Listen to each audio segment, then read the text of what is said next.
आपल्याला निसर्गानं भरभरून असं दिलंय आणि त्याच निसर्गाचं जतन करण्यासाठी आपण म्हणतोय.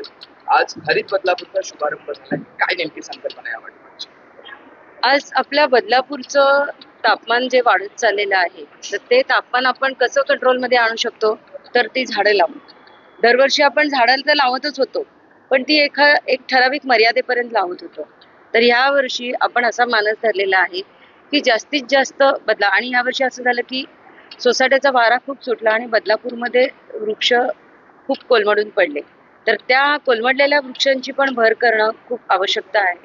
आणि बदलापूरचं एक कन्सेप्ट आम्ही तयार केलेले आहे वृक्ष प्राधिकरण समितीतर्फे, हरित बदलापूर म्हणून. आणि कृषी विद्यापीठ दापोली यांच्याबरोबर आपण करार केलेला आहे आणि त्यांच्या मार्गदर्शनाखाली आपण बदलापूरमध्ये अशा प्रकारची झाडं लावणार आहोत की जी बदलापूरच्या मातीमध्ये त्यांना व्यवस्थित जम पकडता येईल.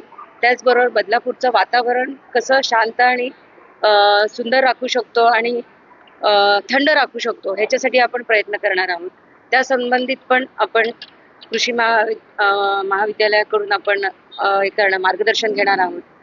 डॉक्टर भावे सर आहेत, ज्यांच्या मार्गदर्शनाखाली आपण हे सगळे उपक्रम राबवणार आहोत. म्हणजे आपल्या ठाणे जिल्ह्यामध्ये एक कृषी विद्यापीठाची केंद्र उभं राहणार आहे. आणि नक्कीच म्हणजे आपल्या जवळ ते आले की आपल्याला त्यांचं मार्गदर्शन वारंवार घेणं खूप शक्य होईल.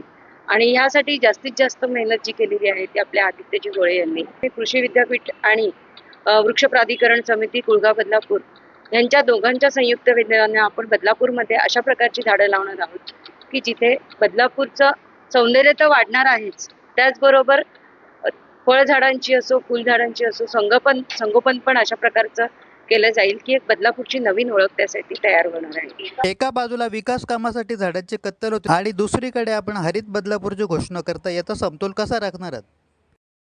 काही ठिकाणी असं परिस्थिती असते की नाईलाज असतं, आपल्याला ते झाड तिथून काढावं लागतं.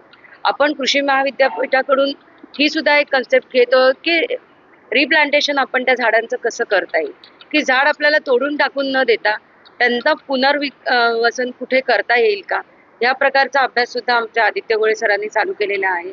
आणि नक्कीच आमचे वृक्ष प्राधिकरण समितीचे सदस्य आहेत, हे तशा प्रकारे अभ्यास करून पूर्वी ज्या चुका घडलेल्या आहेत त्या सुधारण्याची आता वेळ आहे आणि नवीन सुरुवात करण्याची वेळ आहे. तर नक्कीच आपण कृषी महाविद्यापीठाकडून मार्गदर्शन घेऊन अशा प्रकारची वृक्षतोड आपल्याकडून भविष्यात होणार नाही विकास कामांच्या माध्यमातून. तर त्याच्यासाठी आपण प्रामुख्याने दक्षता घेणार आहोत.